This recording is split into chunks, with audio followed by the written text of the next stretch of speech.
বেতন পাইতো 30,000, চাকরি শেষ করে নগদ পাইছে 1 কোটি টাকা। সারা জিন্দেগি চাকরি করে 1 কোটি পায় নাই, চাকরি ছাড়ার সাথে সাথে 1 কোটি পেয়ে গেছে। সরকার ওরে ঠকায় নাই, কিন্তু ও যদি সরকারের নীতি না মেনে নিজের মন যা চাইতো তা করতো, সরকারের আদেশের অবাধ্য হতো, চাকরি থেকে আউট করা হতো, পেনশন কিছুই তাকে দেওয়া হতো। ঠিক কিনা বলেন?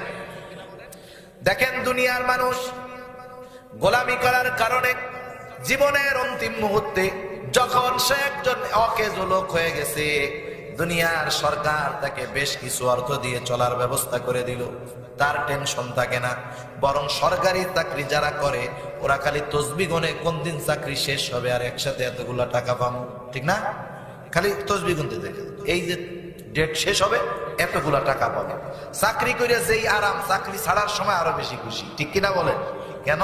অনেক টাকা একসাথে পাবো, টেনশন নাই। চিন্তা করেন, চাকরি করার সময় যেই খুশি, চাকরি ছাড়ার সময় তার চাইতে বেশি খুশি।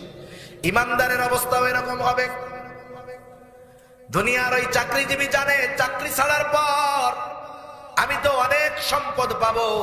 আল্লাহর গোলাম যারা ওরাও জানে আমি দুনিয়ার মধ্যে নেক আমল করেছি, যদি ইমানের সাথে মউত নসিব হয়ে যায় আমার এর চাইতে আনন্দের আর কিছু হতে পারে কি?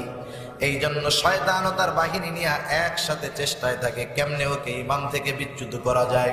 আল্লাহ তাআলা জানায় দেন, ও আমার গোলাম, এই 60 বছর 70 বছর যথাযথভাবে আমার গোলামি করলা, এই মুহূর্তে শয়তান তার বাহিনী নিয়ে তোমাকে বেঈমান বানায় দিবে।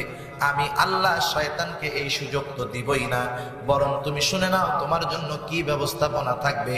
তুমি যখন দুনিয়ায় থেকে চলে যাওয়ার অন্তিম মুহূর্ত হাজির হবে, শয়তান যদিও তার বাহিনী নিয়ে তোমার কাছে আসবে, তোমার চিন্তা নাই।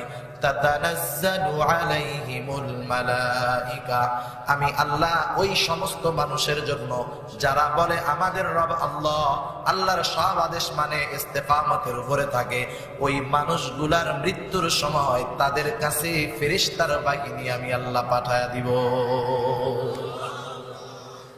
আল্লাহর বাহিনী চলে আসবে ওই মৃত্যু পথযাত্রী আল্লাহর গোলামের কাছে।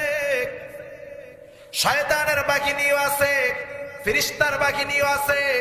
এবার ফেরেশতার বাহিনী আইসা ওই আল্লাহর বান্দা তো পেরেশানি, টেনশন, চিন্তার মধ্যে আছে, কি জানি অবস্থা আমার হবে। এইবার ওই ফেরেশতারা আইসা বলবে আল্লাহর বান্দা, আল্লাহ তাখাফু ওয়া লা তাহজানু, তুমি ভয়ও পেও না, চিন্তাও করো না, তোমার কোনো পেরেশানি নাই, তোমার কোনো চিন্তা নাই।